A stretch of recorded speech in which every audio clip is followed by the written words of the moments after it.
when I look at the Democratic Party and their approval rating was higher what do you want to call it? Pre-Obama, it was higher. And even, let's just say during Obama as well, was higher. To where it's at today, I don't know if you've seen the rating or not, where they're at. Have you seen that lately, what they've been reporting? I didn't even know they did approval ratings for people who aren't in power. Oh, do you know, you got to see this. It's done by CNN, which is the one I trust the most, because CNN polls Democrats. they do not. They want that number to be as high as possible. That's exactly. So if Fox did it, I would be like, Fox is like, turns out everyone dominates. Rob, do you have the video where the guy, Hinton, what's his name? Hinton? Harry, yes. Harry that does it. He does a very good job. We have that clip.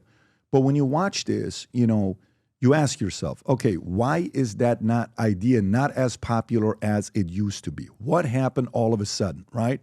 The numbers are staggering on how much it's dropped. Rob, what's it at now? Like what?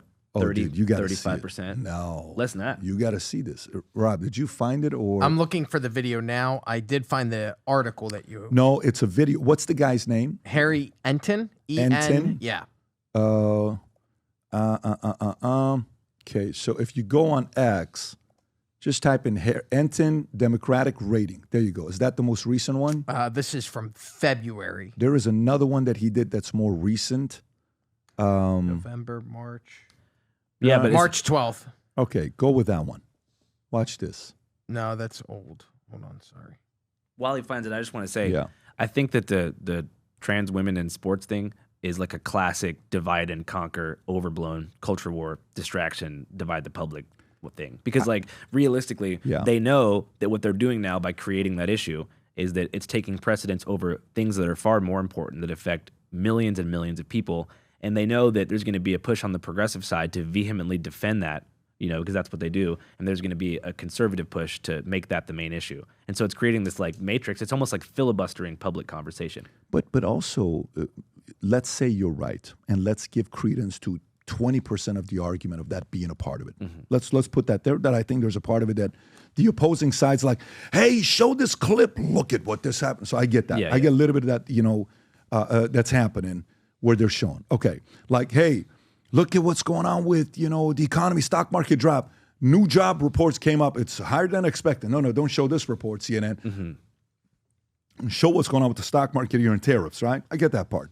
However, maybe some of it is also the bad policies cost a lot of people to leave the Democratic Party. Yeah. More than ever before. Rob, if you want to play this clip, watch this one here. This is how long ago, Rob? This is March 17th. March 17th. There's an updated one, but let's just watch it. Close enough, yeah. All I have to say, Democrats, call your office. We're March Madness times. Terrible, terrible, terrible, to quote the great Charles Barkley. View Democratic Party favorably. CNN SRS, look at this, 29%. NBC News, you want to go lower than that? How about 27%? Both are record lows. The lowest going back to 1992 in CNN polling. The lowest going back on record to 1990 in NBC News polling. CNN. The majority of Americans hold an probably because he unfavorable or can't match the negative guy's view energy on the of right. the Democratic Guy's going Party full at like this sports point. announcer All mode. I can say is I'm a big fan of the oldies, so I'm going to quote talking like Checker. Trump. How low can you go? Nice. Well done. Nice. What about congressional Democrats? Nice. Yeah, what about congressional Democrats? Why does he look so specifically? uncomfortable? You think these numbers are low? How about this one? Holy Toledo. Shit. Voters' views of the Democrats in Congress among all voters disapprove, 68%. And look at the approved number, just 21%, even lower than the Democratic I want to hire this Party. guy. He's like a Bernie Sanders Trump crossover. Record for Democrats, he looks like the dad from Modern Family. University polling. You think these numbers are bad? Let's go to watch this one. Watch this Dems on Dems. Go. Yeah. Keep playing. Democratic voters feel. Get this. The plurality of Democratic voters disapprove of Democrats in Congress at 49%, and just 40% approve. So data is data, horrible. right? Data is data. So when you look at that, this is not good. So then the question becomes, how did you guys get here?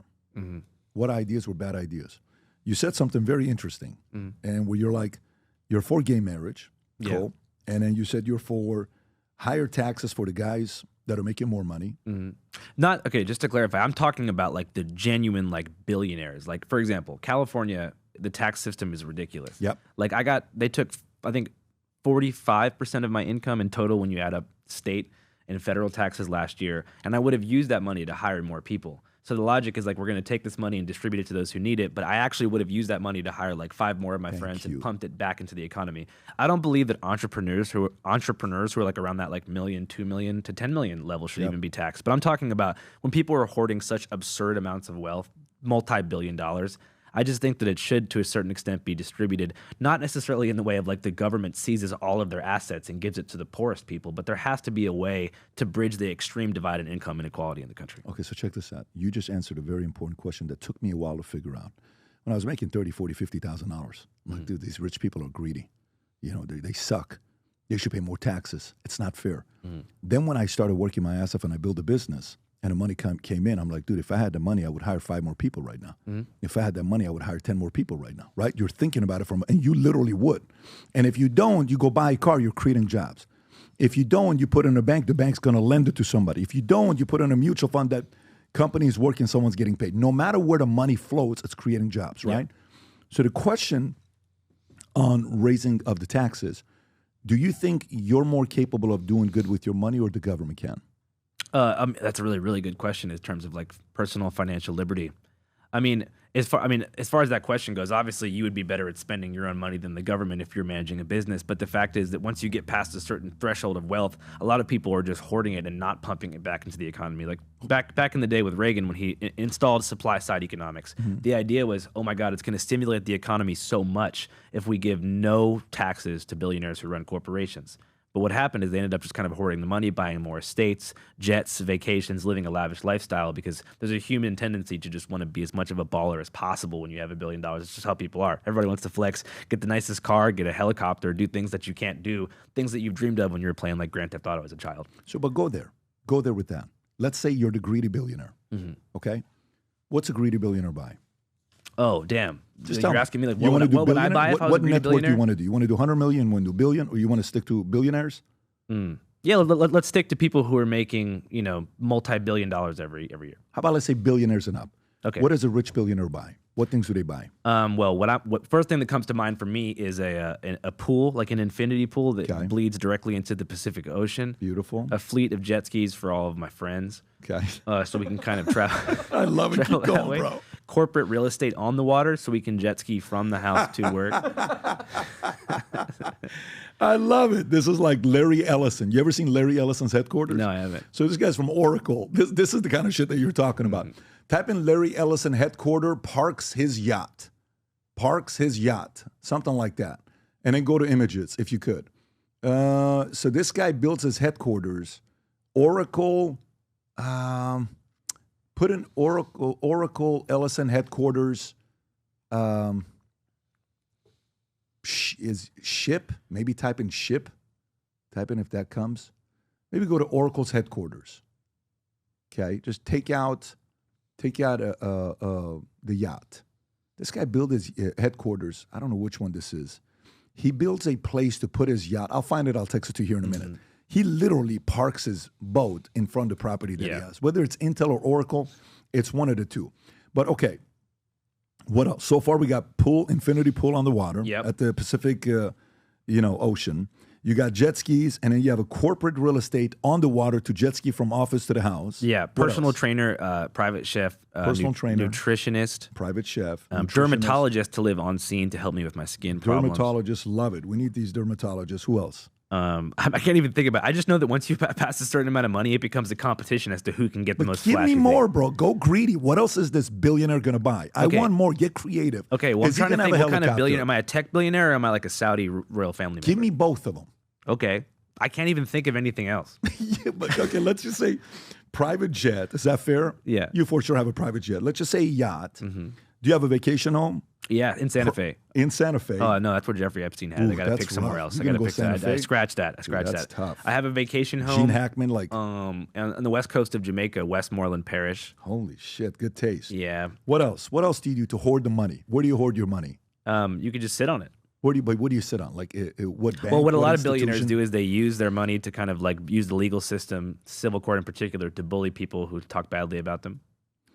Yeah, but that's like... it's happening to me right now. Yeah, I get that part, but I'm saying, what do they buy? But let's even say that. So that means they hire a PR firm and lawyers, right?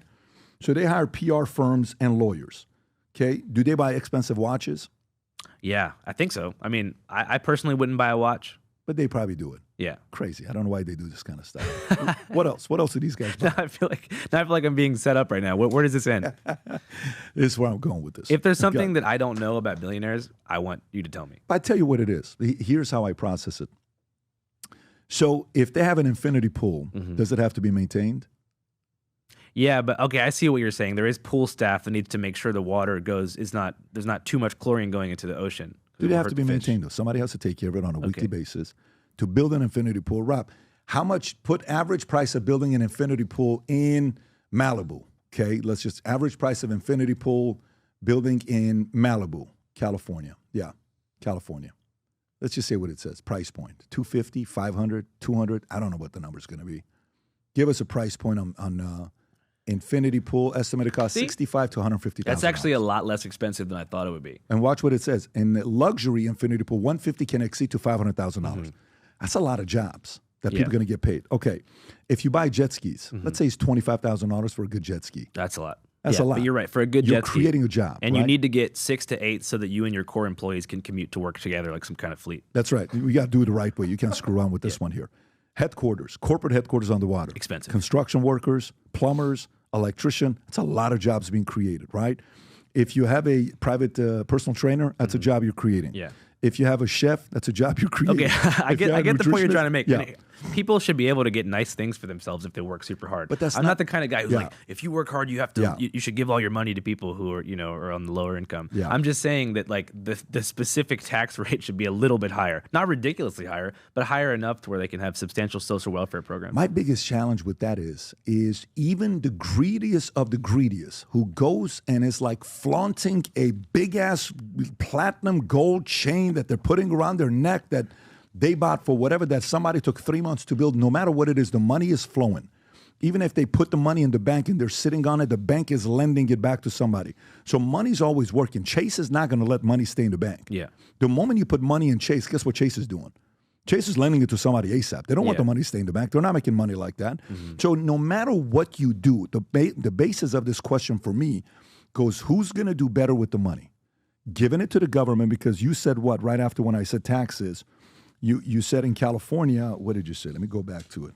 You said in California, the taxes that you're paying 45%, but then at the same time, taxes are not being used effectively. Right. How much of that are we going through right now?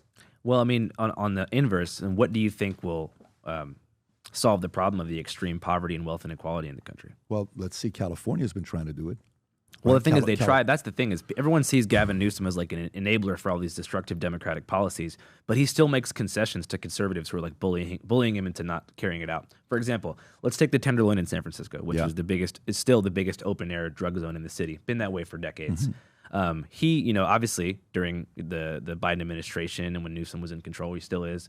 It was a crazy scene out there. There was people smoking fentanyl on the streets, people defecating and sleeping in the streets. It's San Francisco. Yeah, in this particular area. Is there a clip you want him to show? No, I think we can just overlay it or something. But I mean, in general, Governor Newsom was being kind of like shit on for letting that happen. But the reality is, and people on the ground know this, there was supposed to be a safe injection site that was 2 blocks long, 2 blocks wide, that was supposed to be maintained by the state and the city. So it made it so people wouldn't be able to use heroin, fentanyl, and meth on the streets. They would have to go to a controlled environment where the public and children and people who were living in that community wouldn't have to interact with them, and they could have the access to the services they need. At the last minute, Governor Newsom didn't build it because he was too scared of getting another media smear campaign and being made to seem like someone who lets people do drugs in the open, but he still does drugs in the open. So with the Democratic establishment in California, there's a lot of hypocrisy and there's a lot of we don't know where the money's going. There's not much transparency as far as what's happening with all these taxes that are being taken away from people who worked hard to make that money. We do know that $1 trillion of wealth have left California in the past 4 years. We do know that cities like San Francisco and LA that are still generating a ton of money, much of that money isn't even being pumped back into the city because so many workers have gone remote. There's a lot of people working in California that decide not to live there because they can do their work for tech companies remotely elsewhere in a more affordable state like Montana. Taxes. Yeah, that's right. So I think that when you look at progressive policies and you look at poverty and it's not changing, and then you look at the tax rate going up and down, it can be easy to say, you know what, nothing's ever going to change, and that's why there's so much like a sense of apathy and nihilism when it comes to the billionaire thing. That's why people are saying, billionaires are the worst, kill them all, like on the internet, because they've seen nothing change, and they're seeing, okay, the cost of living is high, there's homeless people everywhere, there's so much poverty, yet there's this class of people who are unaffected by it. So the question is then, if we don't raise the taxes, what can be done to change that situation on the ground? The taxes? No, I mean the situation with inequality and poverty. Yeah, but that's not how it works, though, because to me, here's how it works. Okay, let's just say you got 3 sons, and they're all 25 years old, okay?